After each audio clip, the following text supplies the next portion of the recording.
ചരിത്രത്തിലെ ഏറ്റവും വലിയ റെക്കോർഡ് വിറ്റുവരവിലെത്തി പൊതുമേഖലാ സ്ഥാപനമായ കെൽട്രോൺ. 2023-24 സാമ്പത്തിക വർഷത്തിൽ 643 കോടി രൂപയാണ് കമ്പനിയുടെ വിറ്റുവരവ് രേഖപ്പെടുത്തിയിരിക്കുന്നത്. 2021-22 സാമ്പത്തിക വർഷത്തിൽ നേടിയ 520 കോടിയുടെ വിറ്റുവരവ് റെക്കോർഡ് ഇതോടെ കമ്പനി മറികടന്നു. നിരവധി വെല്ലുവിളികൾക്കിടയിലാണ് കെൽട്രോൺ ഈ അഭിമാനകരമായ ബിസിനസ് നേട്ടം ഉണ്ടാക്കിയത്. സബ്സിഡിയറി കമ്പനികളായ കണ്ണൂരിലെ KCCL 104 കോടി രൂപ, മലപ്പുറത്തെ KECL 30 കോടി രൂപ എന്നിവ ഉൾപ്പെടെ കെൽട്രോൺ ഗ്രൂപ്പ് കമ്പനികൾ 777 കോടി രൂപയുടെ വിറ്റുവരവും 51 കോടി രൂപ പ്രവർത്തന ലാഭവും ഉണ്ടാക്കിയിട്ടുണ്ട്. മുൻ സാമ്പത്തിക വർഷത്തെ വിറ്റുവരവായ 582 കോടി രൂപയിൽ നിന്നും 33% വർധനവ് നേടിയെടുക്കാൻ കെൽട്രോൺ ഗ്രൂപ്പിന് ഈ വർഷം സാധിച്ചു.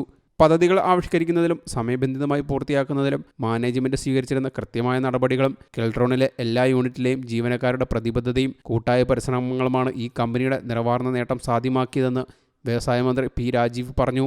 News desk you talk.